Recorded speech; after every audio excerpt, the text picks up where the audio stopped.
I was sipping a shockingly good piña colada from a plastic cup, sitting on a lawn chair that was currently bobbing gently on the surface of a man-made lake, watching a literal United States federal marshal slap a high-visibility, legally binding arrest warrant on a hot pink plastic lawn flamingo.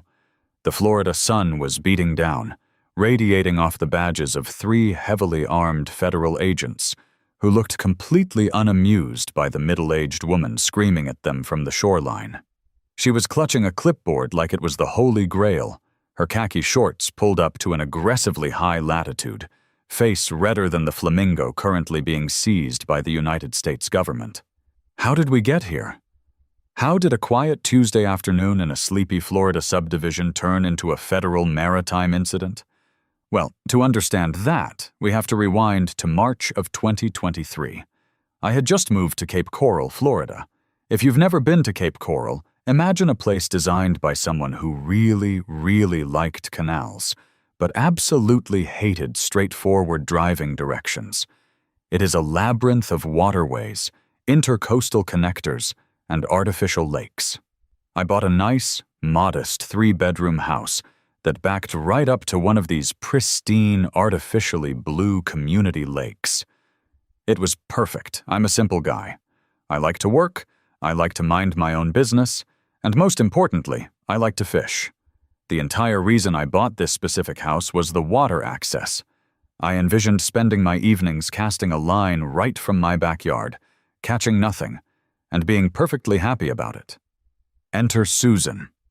Susan was the president of the Pelican Bay Estates Homeowners Association.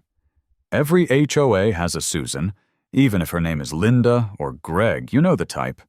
She drove a pristine silver Lexus SUV that smelled aggressively of vanilla pine cones. She wore polarized sunglasses indoors. She measured the grass with a literal wooden ruler. During my very first week in the neighborhood, I watched her fine a sweet, elderly man 3 houses down for having overly aggressive wind chimes. I'm not joking. The violation literally cited the wind chimes as a noise nuisance with malicious intent. I knew immediately that I needed to fly under the radar. For the first few months, I was the perfect resident. My lawn was impeccably mowed to exactly 2.5 inches. My trash cans were concealed behind the approved lattice structure. I painted my mailbox the exact shade of Nantucket gray, mandated by page 42 of the Covenants, Conditions, and Restrictions. But by July of 2023, the Florida heat was sweltering, and my desire to fish from a comfortable chair became unbearable. Standing in the muddy reeds at the edge of my property was ruining my sneakers and my patience. I wanted a dock, just a simple wooden platform extending maybe 6 feet into the water. I am a cautious man, so before I bought a single plank of wood, I opened the HOA CCNRs. It was a massive, leather-bound binder that felt heavier than a car tire. I flipped to the section on waterfront properties. Section 7, Paragraph B, Subsection 4. No homeowner shall construct, install, or otherwise maintain any permanent structures, docks, piers, or fixed platforms extending from the property line into the community waterways. I sighed. It was airtight. The language was clear. No permanent structures. No docks. No piers. I closed the book. I looked out the window at the water. I looked back at the book. Permanent structures. A very slow, very sinister smile spread across my face. I didn't want to break the rules. I am a firm believer in following the absolute, strict letter of the law. If the HOA said I couldn't build a permanent structure, then I absolutely would not build a permanent structure. I grabbed my phone and dialed the only contractor in Southwest Florida who I knew wouldn't ask too many questions. Big Mike's Construction and Drywall. If it's broken, I can probably fix it, a gravely voice answered. Big Mike sounded exactly like a man who eats gravel for breakfast and chain smokes cigars while pouring concrete. Mike, it's Jake, I said. I have a project. Jake, my man, what are we doing? Knocking down a load-bearing wall? Pouring a patio? No, Mike. I need you to build me a vessel. There was a long pause on the other end of the line. I could hear the faint crackle of a cigar being lit. A what? A vessel, Mike. A ship. A floating craft. Jake, I'm a general contractor. I build houses. I don't work for the Navy. Hear me out, I said, leaning forward in my chair. I need a 10 by 10 wooden platform. Pressure-treated pine. Nice composite decking on top so it doesn't splinter. I need it built on top of high-buoyancy industrial plastic barrels. It needs a small trolling motor attached to the back, a steering tiller, a U.S. Coast Guard-approved life ring, and a small anchor. Mike was silent for a good 10 seconds. You want me to build a floating patio, strap a lawnmower engine to it, and call it a boat? Exactly, I said. Because HOAs govern land, Mike. They don't govern ships. Mike let out a booming, chest-rattling laugh that forced me to pull the phone away from my ear. Oh, this is gonna be good. I hate HOAs. A lady in Boca once tried to fine me for parking my work truck in a driveway while I was literally rebuilding her roof. I'll be over on Thursday. We're gonna build you the ugliest, most legally compliant boat in Florida. True to his word, Big Mike rolled up to my house that Thursday morning in a battered Ford F-250, hauling a flatbed trailer loaded with lumber, steel brackets, and 6 massive blue plastic drums. He stepped out of the truck, a cigar already clamped between his teeth, looking like a man ready to wage war on suburban aesthetics. All right, Captain, Mike grunted, tossing a tape measure at my chest. Let's build a navy. For the next 3 days, my backyard turned into a shipyard. We framed the platform, sealed the barrels, and reinforced the decking. It was hot, grueling work, fueled entirely by black coffee and sheer spite. Neighbors would occasionally walk by on the sidewalk across the street, slowing their dogs to a crawl as they stared at the massive wooden square taking shape on my grass. On Saturday afternoon, Susan drove by. She slammed on the brakes of her Lexus, the tires letting out a short squeal. She rolled down the passenger side window, her polarized sunglasses reflecting the midday sun. "Excuse me," she yelled over the sound of Mike's circular saw. "Excuse me." Mike turned the saw off. The sudden silence in the neighborhood was deafening. "Can I help you, ma'am?" I asked, walking over to the fence with my hands in my pockets. "What in the world is that?" Susan demanded, pointing a French manicured finger at the wooden structure. "It's a project," I said simply. "You know very well that unauthorized construction of outbuildings is strictly prohibited without architectural committee approval, Jake," she shrieked, already reaching for the clipboard on her passenger seat. "It's not an outbuilding, Susan," I said calmly. "Then what is it? A deck? You can't put a deck there. It violates the setback lines." "It's not a deck, either," I smiled. Susan narrowed her eyes. "Are you building a dock? Because I swear to you, I will have the fines backdated to the moment that truck pulled into your driveway." "I'm not building a dock, Susan. Docks are permanent structures. The CC&Rs strictly prohibit permanent structures. I read the rules." "Then what is it?" "It's a temporary buoyant leisure platform," I said, keeping a completely straight face. Mike, who was standing behind me, suddenly started coughing violently to cover up a laugh, turning away to inspect a perfectly fine piece of 2x4. "A what?" Susan stammered, looking genuinely confused. "I'm building a boat, Susan. Now, if you'll excuse me, we have maritime construction to finish." I turned around and walked back to Mike, leaving Susan sitting in her idling Lexus, her mouth hanging slightly open. She sat there for another 2 minutes before rolling up her window and speeding off. By Sunday evening, the SS Loophole was finished. It was a masterpiece of malicious compliance. It was exactly 10 feet wide and 10 feet long. The composite decking looked like a high-end luxury patio. We had bolted a small 55-pound thrust electric trolling motor to a reinforced bracket on the back. We attached a marine battery in a waterproof box. I had even gone to the local marine supply store and purchased navigation lights, a fire extinguisher, a whistle, and a bright orange life ring with SS Loophole stenciled on it in Sharpie. The crowning achievement was the registration. The state of Florida is incredibly generous with what it considers a vessel. I had taken my blueprints, my receipts, and a healthy dose of patience to the local tax collector's office.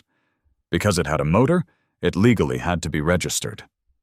I paid my fees, got my title, and walked out with official Florida registration numbers. We used a winch to slowly slide the SS Loophole down the grassy bank and into the lake. It hit the water with a heavy splash and bobbed perfectly. It was incredibly stable. I walked onto it, feeling the gentle sway of the water beneath me. "She's a beauty," Mike said, wiping sweat from his forehead with a dirty rag. "Mike," I said, looking around my floating patio, "you are an artist." I drove 3 wooden stakes into the ground on my property line and tied the vessel off with thick marine docking lines. Legally, it was a registered boat, moored to temporary cleats on my own private property. Visually, it looked exactly like a permanent dock. The next morning, Monday, August 14th, 2023, I woke up, made a cup of coffee, and walked out to my backyard. I stepped onto the SS Loophole, sat down in my folding chair, and cast a line into the water. It was peaceful. The birds were chirping. The water was still. At exactly 9 a.m., the peace was shattered. "Jake!" I didn't even turn around. I just reeled in my line a few feet. "Good morning, Susan," I called over my shoulder. I heard the aggressive stomping of sensible shoes marching across my manicured lawn. I turned to see Susan storming toward the water's edge, her face a mask of absolute fury. Her clipboard was practically vibrating in her hands. "Get off that monstrosity right now!" she screamed. "I can't, Susan," I said, taking a sip of my coffee. "I'm the captain. I have to go down with the ship." "You think you're funny?" she snarled, stopping just short of the mud at the water's edge. She ripped a neon green piece of paper from her clipboard and waved it at me. "This is a notice of violation. $500 for the unauthorized construction of a maritime eyesore and illegal installation of a dock." "I told you yesterday, Susan, it's not a dock," I said, pointing to the side of the platform. "Look right there, FL 8492 AB. Those are state registration numbers. This is a titled vessel. You can't fine me for parking a registered vehicle on a navigable waterway." "This is an HOA lake," she yelled, her voice pitching up an octave. "We own this water." "Actually, you don't," I countered, having done my homework. The HOA owns the land under the water and the retention basins, but the water itself is connected to the canal system. But we can argue semantics later. The point is, your CC&Rs prohibit permanent structures. This is temporary. I can untie it right now and drive it away. Watch. I stood up, walked to the back of the platform, and turned on the trolling motor. It hummed to life. I untied the mooring lines, shifted the tiller, and the 10-by-10 wooden patio slowly, agonizingly slowly, began to putter away from the shore at roughly 2 miles per hour. "See?" I yelled over the faint hum of the electric motor. "I'm boating!" Susan looked like she was going to have an aneurysm right there on my Bermuda grass. She pulled out her cell phone, her fingers furiously tapping the screen. "I am calling the police!" she screamed across the 20 feet of water separating us. "I am having you arrested for trespassing and illegal construction." "Tell them I'm in international waters," I yelled back, doing a slow, incredibly wide turn to bring the patio back to my yard. By the time I moored the SS Loophole back to the stakes, A Cape Coral Police Department cruiser was pulling into my driveway. I stepped off the platform and walked up the side yard to meet them. Officer Martinez stepped out of the cruiser. He was a veteran cop, probably in his late 40s, with a look on his face that suggested he was deeply, profoundly tired of dealing with affluent suburbanites. "Morning, officer," I smiled. Susan was already sprinting up my driveway, the neon green violation notice flapping in the breeze. "Officer, arrest him," she demanded, pointing at me. "He built an illegal dock. He's violating Section 7 of the HOA bylaws. He's a menace." Officer Martinez sighed, placing a hand on his duty belt. He looked at Susan, then at me, and then peered down the side yard toward the water. "All right, let's calm down," Martinez said, his voice slow and measured. "Sir, what's going on back there?" "I parked my boat, officer," I said politely. "It's not a boat, it's a wooden box," Susan shrieked. Martinez held up a hand to silence her. "Let's go take a look." The three of us walked into the backyard. Officer Martinez stood at the edge of the water, looking at the SS loophole. He looked at the composite decking. He looked at the trolling motor. He looked at the registration numbers. He pulled a small notepad out of his breast pocket and jotted something down. "Ma'am," Officer Martinez said, turning to Susan and rubbing his temples. "He's standing on a registered boat, on the water." "It's a dock," she insisted, stomping her foot. "It has FL registration numbers, a motor, and navigation lights. By state law, it's a vessel," Martinez explained, his tone bordering on patronizing. "It's not in your jurisdiction, and honestly, it's barely in mine. If he's got valid registration, he's allowed to moor it on a waterway." "But the HOA rules," Susan protested. "Ma'am, the police department does not enforce homeowner association bylaws. That is a civil matter. If you don't like his boat, take him to civil court. But if you call emergency dispatch again because someone parked a boat in a lake, I'm going to cite you for misuse of the 911 system. Do we understand each other?" Susan was trembling with rage. She glared at Martinez, then turned her death stare on me. "This isn't over, Jake," she whispered aggressively. "Have a nice day, Susan," I smiled. Officer Martinez walked back to his cruiser, shaking his head and muttering something under his breath about needing a vacation. I thought I had won. I thought the sheer absurdity of the situation, backed by the solid shield of state registration, would force the HOA to back down. I underestimated the sheer, unbridled arrogance of a homeowners association board that feels its authority has been challenged. They didn't take me to civil court. They didn't send another fine. Instead, they made a fatal, catastrophic mistake. It happened on a Wednesday night, roughly 2 weeks after the police incident. It was late, around 2 a.m. I was a light sleeper, and the sound of splashing and muffled voices woke me up. I slipped out of bed, crept to my back window, and peered through the blinds. The moon was bright enough to illuminate the lake. There, standing knee-deep in the water at the edge of my property, were 2 men I didn't recognize. They had a small aluminum John boat, and they were untying the SS loophole. My heart hammered in my chest. I watched in disbelief as they tossed my mooring lines into the water. One of the men climbed onto my platform, grabbed a long paddle, and started pushing away from my yard. The other man started the small gas outboard on the John boat, threw a tow rope to the guy on my platform, and they began slowly dragging my vessel across the lake. I grabbed my phone to call the police, but I stopped. A different thought hit me. A better thought. Where were they taking it? I threw on a pair of shorts and a dark t-shirt, slipped out my front door, and stuck to the shadows, following the shoreline of the lake. The lake was shaped like a long oval, with my house on one end and the community clubhouse on the other. I jogged through the neighborhood, staying out of sight of the streetlights. By the time I reached the clubhouse, I was out of breath, but I had a perfect view of the water. The 2 men had towed the SS loophole right up to the massive decorative concrete fountain sitting in the shallow water near the clubhouse patio. I watched as they wrapped a heavy, thick steel chain around the base of the fountain, ran it through the metal tie-down ring on my platform, and snapped a massive master lock onto it. They were impounding my boat. I recognized one of the men as he stepped back onto the clubhouse dock. It was Gary, the HOA's preferred handyman.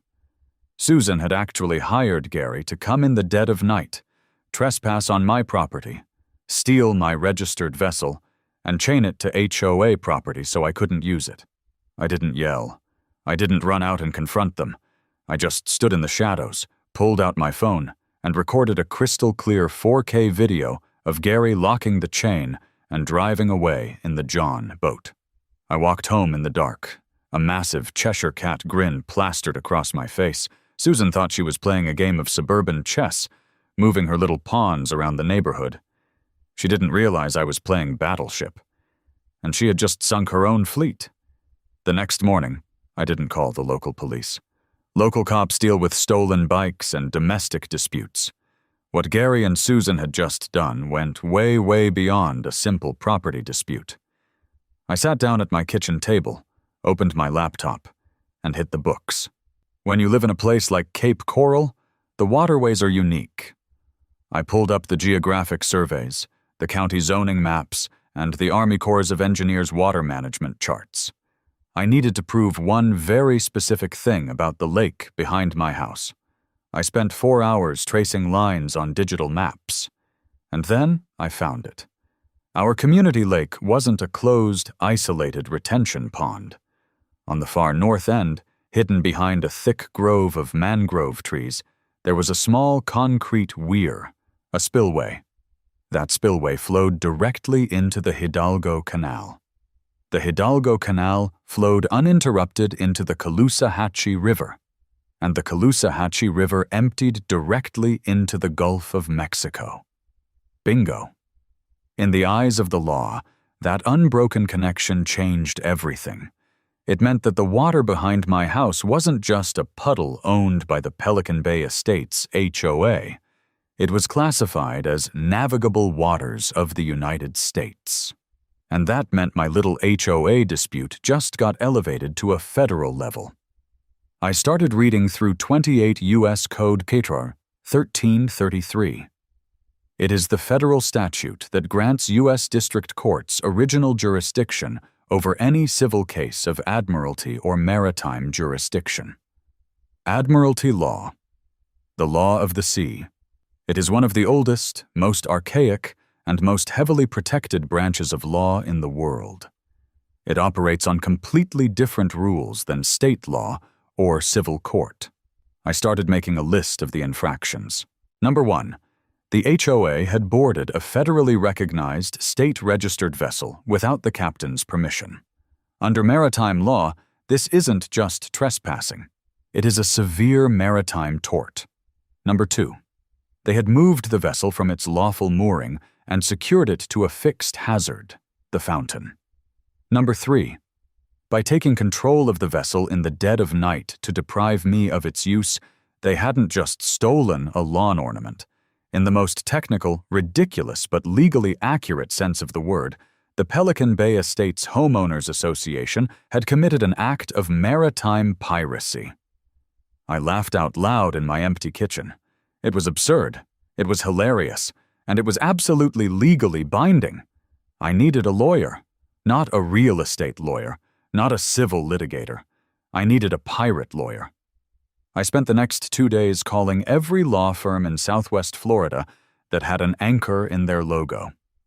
Most of them dealt with cruise ship injuries or commercial shipping disputes.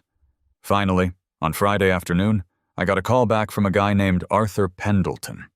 Arthur sounded like a man who drank rum for breakfast and wore a suit made of sailcloth. "So, let me get this straight." Arthur's gravelly voice crackled over the phone. "Your HOA stole your makeshift barge, towed it across a navigable waterway, and chained it to a fountain?" "That is correct, sir," I said. "And you have video evidence of the boarding and seizure?" "In 4K resolution." I could hear Arthur shifting in his leather chair. "Jake, my boy, do you know what an in rem lawsuit is?" "I do not," I admitted.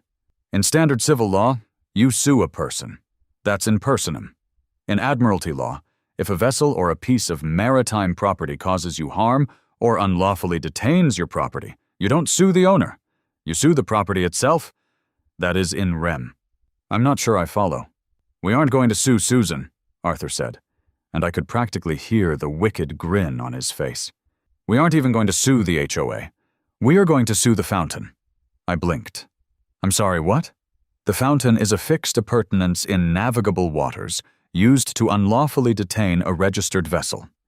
We are going to file a federal admiralty suit against the fountain and the community dock. We will seek a maritime lien for salvage rights, unlawful detention, and maritime trespass. We're going to hit them for 50 grand. Can we actually do that? I asked, my mind spinning.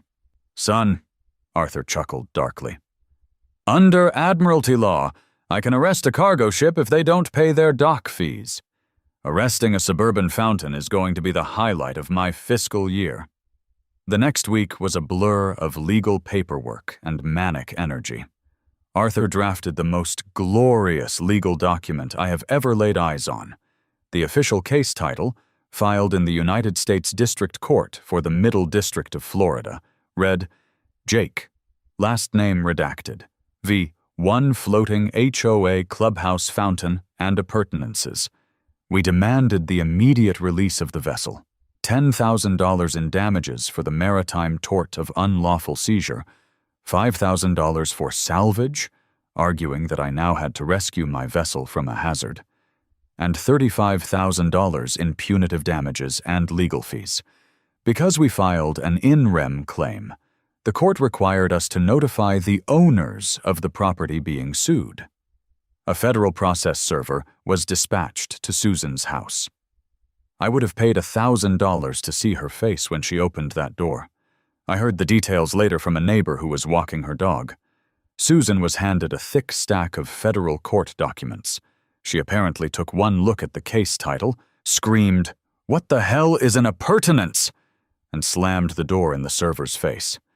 She thought it was a joke. She thought I had typed up fake documents to scare her. Susan called an emergency meeting of the HOA board. They decided not to hire a specialized maritime lawyer because, in Susan's words, which were recorded in the meeting minutes that a sympathetic board member later leaked to me, he's making this up. We'll have our real estate attorney squash this.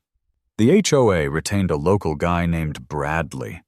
Bradley specialized in writing nasty letters to people who didn't edge their driveways. Bradley was about to walk into a federal courtroom and get absolutely slaughtered. The initial hearing was set for mid-September. The federal courthouse in Fort Myers is an imposing building. It smells like polished marble and serious consequences. I walked in wearing my best suit, flanked by Arthur, who was carrying a leather briefcase that looked older than the state of Florida. We sat at the plaintiff's table. 10 minutes later, Susan strutted into the courtroom, flanked by 2 other HOA board members and Bradley. She looked smug. She looked like she was about to teach a rebellious child a lesson. Bradley looked a little pale, nervously adjusting his tie as he looked around the federal courtroom.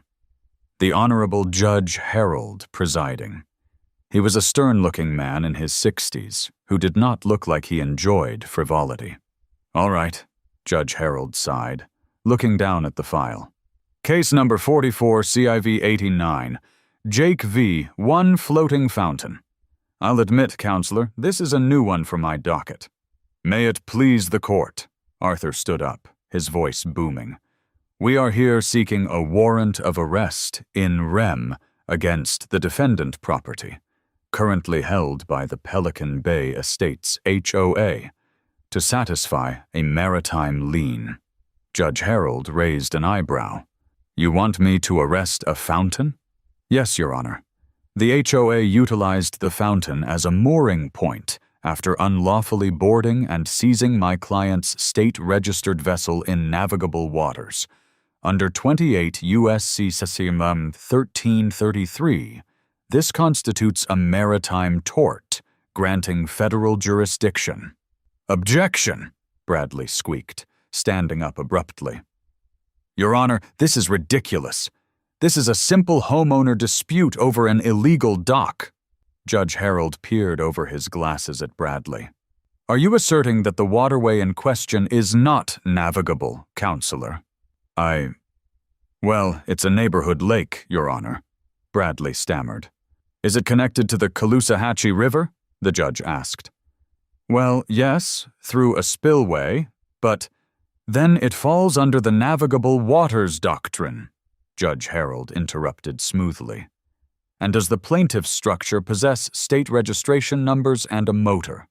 It's a wooden box with a trolling motor, Susan yelled from the gallery. Ma'am, sit down and be quiet, or the bailiff will remove you, the judge snapped. He looked back at Bradley. Counselor, control your client. Is it registered? Yes, Your Honor, but the HOA bylaws do not supersede federal admiralty law, Counselor, Judge Harold said, leaning back in his chair.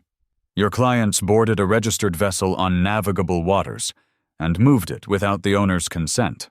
I have reviewed the video evidence submitted by the plaintiff. It is clear-cut. Bradley looked like he was going to throw up. Furthermore, Judge Harold continued, the HOA has refused to release the vessel, maintaining the unlawful chain and padlock. Therefore, I am finding in favor of the plaintiff's motion. The judge slammed his gavel. I am issuing a warrant of arrest in rem for the clubhouse dock, the fountain, and all appurtenances thereto. The United States Marshals Service will execute the warrant and seize the property until the HOA posts a bond of $50,000 to cover the Maritime lien. Susan stood up, her face completely drained of color. Arrest? Marshals? Over a wooden box? Court is adjourned, the judge said, standing up and walking out. Arthur turned to me and clapped me on the shoulder, a massive grin on his face. Well, Jake, let's go watch the Navy go to work. We walked out of that polished mahogany courthouse and stepped back into the sweltering, unforgiving Florida heat. And honestly, I felt like I was floating. I mean, my feet were literally hitting the pavement, but my soul was soaring somewhere in the stratosphere. Arthur, my absolute legend of a pirate lawyer, was walking next to me with this massive, terrifying grin on his face. He looked like a shark that had just discovered a buffet. He clapped me on the shoulder, his rings digging into my collarbone, and said, Jake, my boy, you are about to witness the absolute peak of federal bureaucracy. Go home, get a cold drink, set up a lawn chair. The United States Marshals operate on their own time, but when they show up, it is a spectacle. I didn't even bother going back to work. I mean, how could I? I called Big Mike on my drive back to Cape Coral. I told him exactly what Judge Harold had just ordered. There was dead silence on the phone for about 5 seconds, followed by the loudest, most booming laugh I have ever heard in my life. Mike literally had to pull his truck over because he was laughing so hard. He told me he was canceling all his afternoon drywall estimates, buying a 12-pack of premium lager, and heading straight to my house. By 2 o'clock in the afternoon, Mike and I were sitting in cheap plastic Adirondack chairs on my back lawn, cooler between us, just staring across the lake at the community clubhouse. The fountain was bubbling away, completely oblivious to the fact that it was now a federally wanted fugitive. The neighborhood was quiet. It was that sleepy, mid-afternoon suburban lull where the only sound is the distant hum of landscaping equipment and the occasional golf cart buzzing by. I could actually see Susan across the lake, standing on the clubhouse patio. She had her infamous clipboard pressed against her chest, and she was pointing aggressively at some poor landscaper who was probably trimming a hibiscus bush 1/2 inch too short. She was completely, blissfully unaware of the absolute storm of federal authority that was currently speeding down the I-75 corridor toward her precious little fiefdom. "So," Mike said, cracking open a cold one and handing it to me. "They're really going to arrest the lake?" "They are literally going to arrest the lake, Mike," I said, taking a sip. "And the dock, and the fountain." "God bless America," Mike whispered, wiping a fake tear from his eye. We waited for about 2 hours. I was starting to think maybe the marshals would wait until the next day, or maybe they had real federal fugitives to catch first. But then, at exactly 4:15 p.m., the atmosphere in Pelican Bay Estates shifted. It started with a low, aggressive hum. If you've never seen a convoy of federal vehicles, it is unmistakable. 3 matte black Chevrolet Suburbans with heavily tinted windows and reinforced push bumpers turned off the main county road and rolled past the grand, stucco entrance gates of the neighborhood. They didn't slow down for the speed bumps. They just hit them with this heavy, terrifying thud that rattled the windows of the houses nearby. The SUVs rolled in unison, turning down the main boulevard and heading straight for the community clubhouse. Mike and I stood up. I honestly think my heart was beating out of my chest. It was actually happening. The 3 black SUVs pulled up to the clubhouse parking lot. Now, if you know anything about HOAs, you know that the parking rules are sacred. There is a designated drop-off zone, a designated resident zone, and a strictly enforced red-painted fire lane right in front of the patio. The Suburbans completely ignored the parking spaces. They hopped the concrete curb, drove right over a bed of freshly planted petunias, and parked aggressively in a diagonal formation that completely blocked the fire lane and half the sidewalk. All 4 doors of the lead SUV popped open simultaneously. 4 United States Marshals stepped out. These guys were not your local neighborhood beat cops. They were wearing heavy olive-drab tactical vests, duty belts with more gadgets than Batman, and aviator sunglasses. They had the letters U.S. Marshal stamped in massive, high-visibility yellow letters across their chests and backs. They looked like they were about to execute a cartel raid in Bogota, not deal with a suburban property dispute.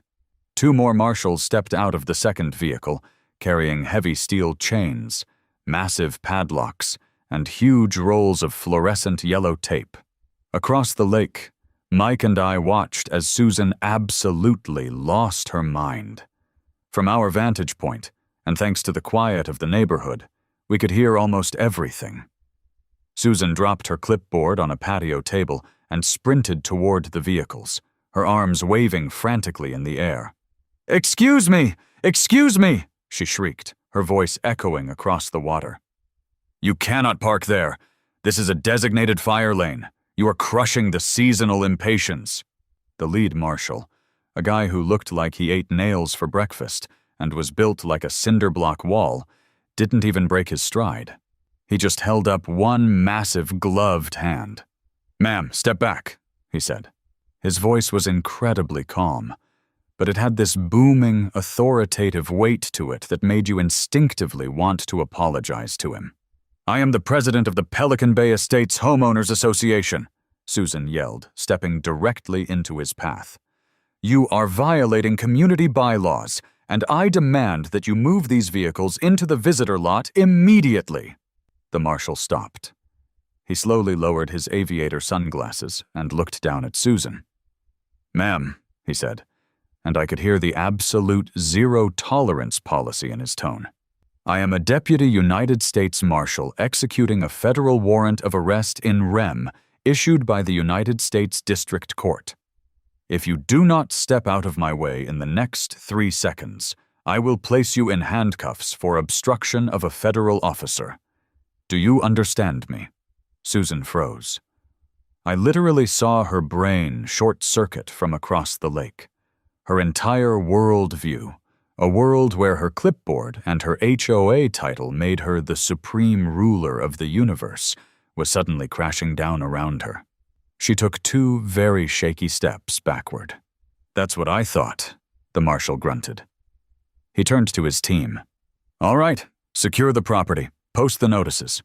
What happened next was a symphony of malicious compliance and federal execution. 2 marshals marched past Susan and walked straight on to the community dock. One of them pulled out a pair of massive industrial bolt cutters.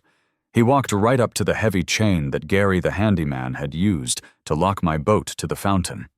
With one effortless squeeze, the marshal snapped the HOA's padlock in half. It fell into the water with a plop. "Vessel is unencumbered," the marshal yelled out. "Leave it moored for now. Secure the hazard," the lead marshal ordered. The marshals then took their own heavy-duty federal chains and began wrapping them around the base of the fountain and the main structural pillars of the community dock. They locked them with massive, heavy-duty federal padlocks. Then came the tape. Oh, the tape was beautiful. It was bright, neon yellow, and 3 inches thick. It read, "Seized by United States Marshals Service. Property of the U.S. government. Do not cross or alter under penalty of federal law." They wrapped that tape around everything. They wrapped it around the dock railings. They wrapped it around the fountain base. They wrapped it around the patio chairs near the water. One of the marshals even slapped a giant, sticky federal seizure notice right in the middle of a hot pink plastic lawn flamingo that was sitting near the dock entrance. By this point, half the neighborhood had come out of their houses. People were standing on their lawns, holding their phones up, recording the entire thing. The community group chat must have been absolutely melting down. I saw Dave from 3 houses down, holding a pair of binoculars. Gary the handyman, who had been fixing a light fixture on the side of the clubhouse, realized what was happening and tried to casually fast walk away toward his beat-up pickup truck. "Hey, you!" one of the marshals barked, pointing a gloved finger at Gary. Gary froze, his shoulders slumping. He looked like he was about to cry. "Are you the maintenance staff for this facility?" the marshal asked. I just fix things, man. I'm an independent contractor," Gary stammered, holding his hands up. "Nobody touches this dock, this fountain, or that vessel until the federal lien is satisfied.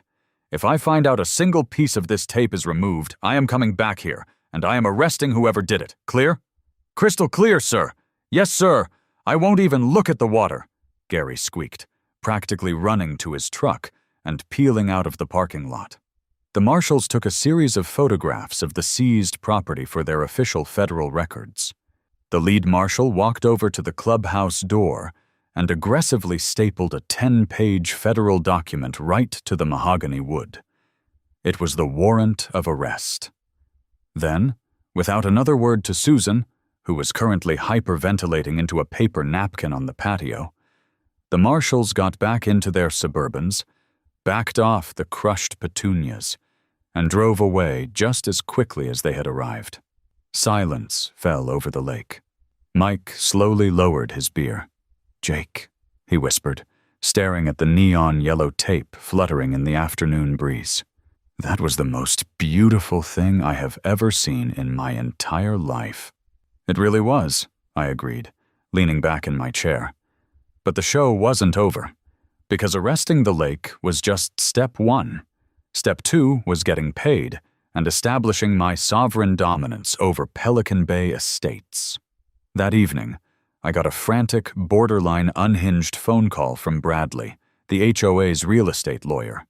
He was speaking so fast he was barely forming sentences. He begged me, literally begged me, to have my lawyer meet with them the next morning. Arthur and I strolled into the community clubhouse at 9 a.m. the following day. We had to duck under the federal seizure tape just to get in the front door. The atmosphere in the meeting room was incredibly grim. It felt like a funeral. Susan was sitting at the head of the conference table, her eyes red and puffy. She wasn't wearing her polarized sunglasses. She didn't have her clipboard. She just looked broken. Bradley was there, sweating profusely. But there was a new guy in the room, too. a guy in a cheap gray suit holding a briefcase. "Jake, Mr. Pendleton," Bradley said, his voice trembling slightly. "Thank you for coming. This is Kevin. He is the claims adjuster for the HOA's umbrella insurance policy." Kevin looked at us, and he did not look happy. He looked like a man who had been handed a radioactive bomb and was desperately trying to figure out how to defuse it. "Let's get right to it," Kevin said, rubbing his eyes. "Mr. Pendleton, I have been on the phone with our corporate legal department all night. We underwrite this HOA for standard premises liability, slip and falls, property damage, that sort of thing." Kevin paused, taking a deep, shuddering breath.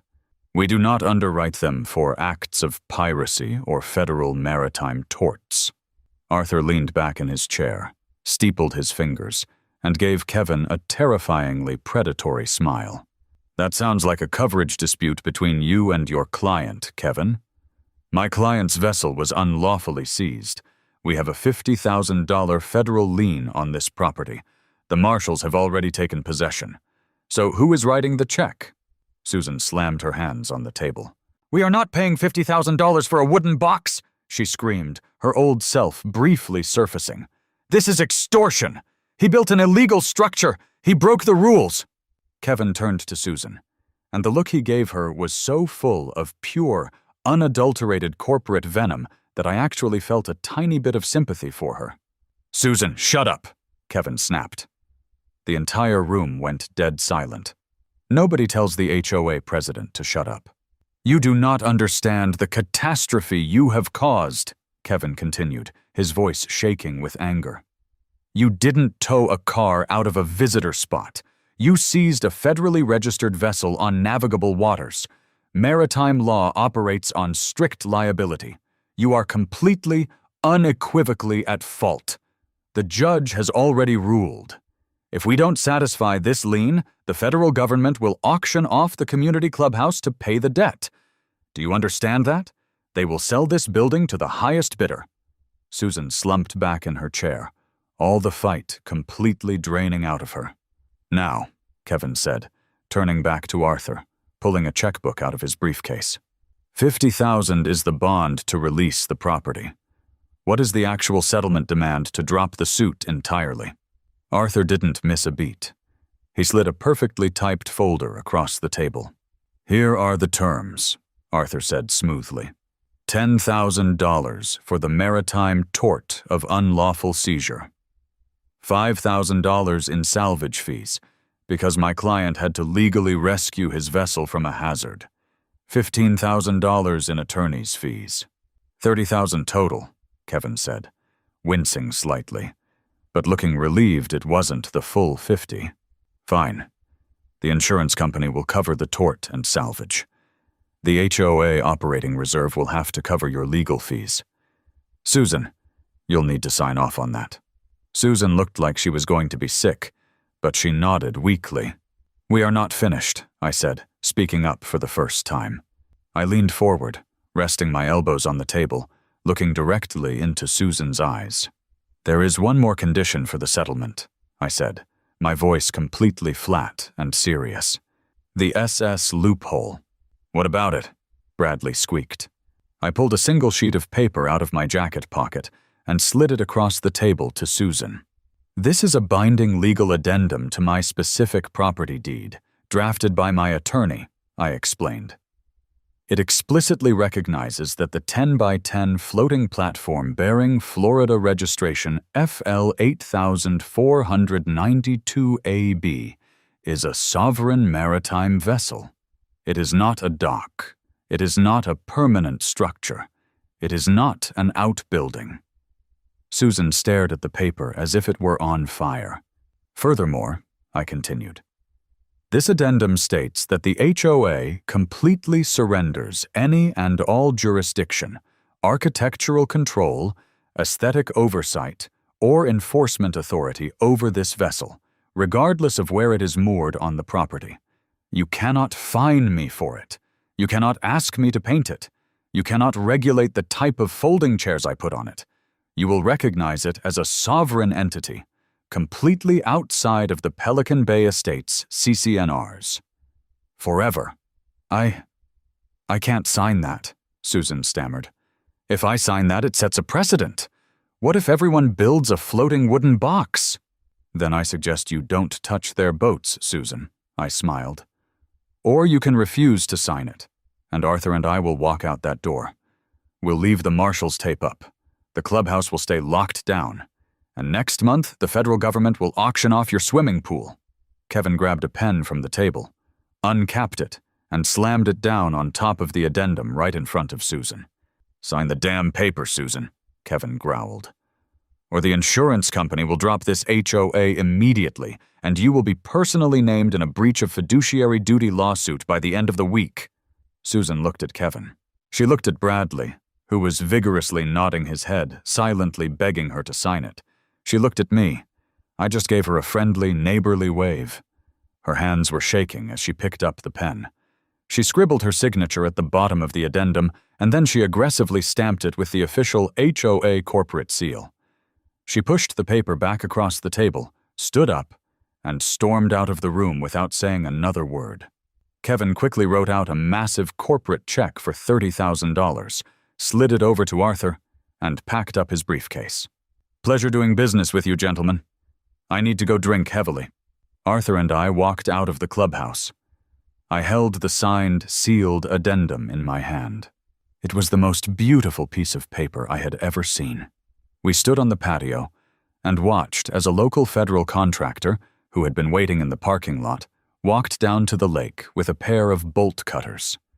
He snapped the federal locks, peeled off the neon yellow tape, and officially released the lake back into civilian custody. Honestly, the whole thing was just a masterclass in why you should never let a little bit of neighborhood power go to your head. You never know when the guy whose grass you're measuring happens to have an absurdly deep understanding of incredibly niche federal statutes. A few hours later, after the contractors had cleared out and the neighborhood had gone back to its quiet, suburban self, I walked into my backyard. I stepped onto the SS loophole, which was now legally invincible. I sat down in my lawn chair, cracked open a cold drink, and grabbed my fishing rod. I cast my line out into the water. It landed with a soft plop, right near the edge of the clubhouse property. I looked up. Across the lake, standing on the patio, was Susan. She was glaring at me. It was a look of pure, unadulterated hatred. She didn't have her clipboard. She didn't have her fines. She had absolutely nothing. I raised my plastic cup in the air, gave her a wide, cheerful salute, and took a long sip. She turned on her heel and marched back inside. And that, ladies and gentlemen, is why you never bring a clipboard to a naval battle.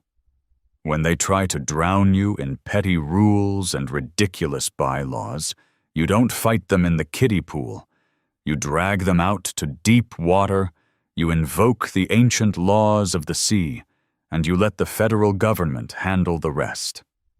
Stay savvy, know your rights, keep your vessels registered, and I'll see you in the next sovereign ruling. Have fun with this one. It's a ride.